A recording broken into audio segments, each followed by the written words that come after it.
ওসমান হাদির যে দুঃখজনক হত্যাকাণ্ডের যে ঘটনাটি ঘটলো, এই ঘটনার পর থেকে আপনার রাজনৈতিক দলগুলোর বিবৃতি, তারপরে আপনার ডেইলি স্টার, প্রথম আলো, উদীচী, ছায়ানট, নানা প্রতিষ্ঠানগুলোতে যে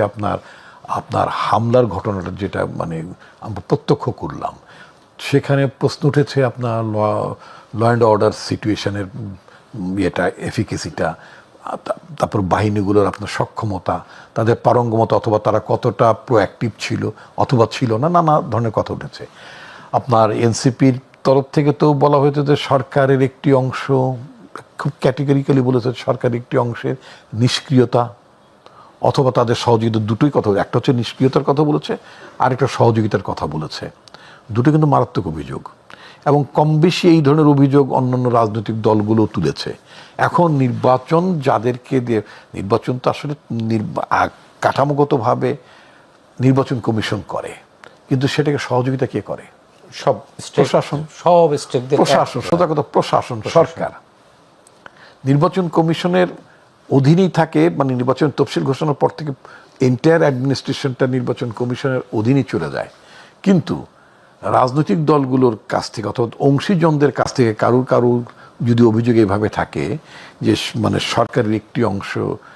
নিষ্ক্রিয়তা অথবা তাদের সহযোগিতার কারণে আপনার এই ঘটনাগুলো ঘটেছে, হামলার ঘটনাগুলো ঘটেছে, একটা দেশের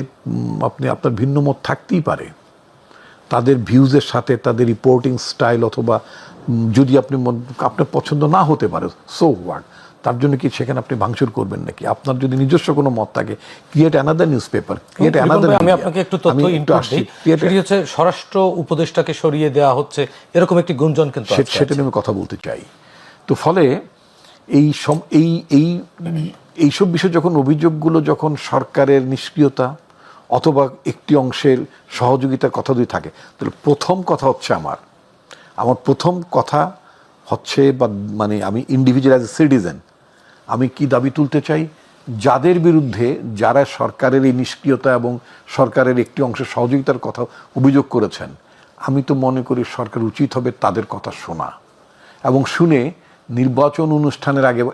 অর্থাৎ অনতিবিলম্বে ইউনূস সরকারের উচিত হবে, প্রফেসর মোহাম্মদ ইউনূসের উচিত হবে যে সরকারের যে অংশটি নিষ্ক্রিয় থাকে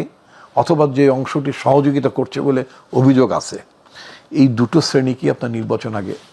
সাইড দিয়ে নিয়ে যাওয়া। কিন্তু সেটা যদি উপদেষ্টার মধ্যেও থাকে, তাহলে তাদেরকে সরিয়ে দিতে হবে। প্রফেসর মোহাম্মদ ইউনূস তো খুব ক্যাটেগরিক্যালি বলেছিলেন, আমার বন্ধু নুরুল কবির, নিউজের এডিটর, তার সাথে একটা সাক্ষাৎকারে বলেছেন যে তিনি যে মানে সরকার গঠন করেছেন, অর্থাৎ ওনার উপদেষ্টা পরিষদটা যখন গঠন করেছেন, তিনি এটা মানে অনেক ভেবেচিন্তে এটা গঠন করার সুযোগ তিনি পাননি। এখন কথা হচ্ছে যে আপনার অলমোস্ট মানে 14-15 মাস পার হয়ে গেল, এর মধ্য থেকে যদি কারোর যদি আপনার সক্ষমতার অভাব পরিলক্ষিত হয়, তাহলে তো সারা পৃথিবীতে আপনার এটা মানে অ্যাডমিনিস্ট্রেশন চেঞ্জ পরিবর্তন আনার তো সুযোগ থাকে।